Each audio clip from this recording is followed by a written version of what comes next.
它设定其实它是对我蛮有信心的啊。那对吧？那他的目标就是我的400字可以打 A 标，那400尾可以打 A 标。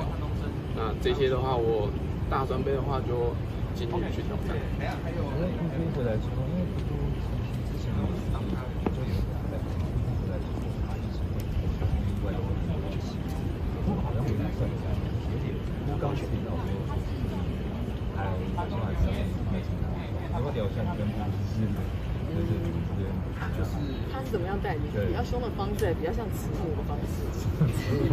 比较慈母的方式，但是其实他的训练就是训练的时候就很认真，那他也不会对你手下留情，对吧？他就是对你就是你要去做到。那你游完或是你在游的时候，他都会去鼓励你，对，他比较偏向用激励的方式去跟你练习这样。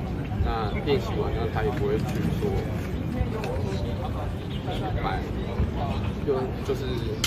就比较放松了啦。那训练完他的话，他也会去跟你讲说你可以加强的地方，或是今天做的还不错。所以你从小就读过足球？其实小时候跟杜杜不太熟，对，因为他都在美国啦。那我们是高一的时候才有接触，对。那之前的话也有稍微接触，那其实都不算到很熟。对，那高一的时候是因为去美国2个月，然后都待在他那边才才开始就是有联络。那我去完美国高2的全中运，他有来帮我加油，对，他有回来台湾这样子。可以讲一下，因为19年就取得差一点，自己会觉得有点盯不过去的那样的目标。对，其实这种心情就是起伏还蛮大的。那有的想法就是原本的目标，那改到明年去做。那明年也有明年的目标嘛，就变成说全部挤在一起，那就会格外的辛苦，对吧？那之后就想说，今年就去把它好好的去做完。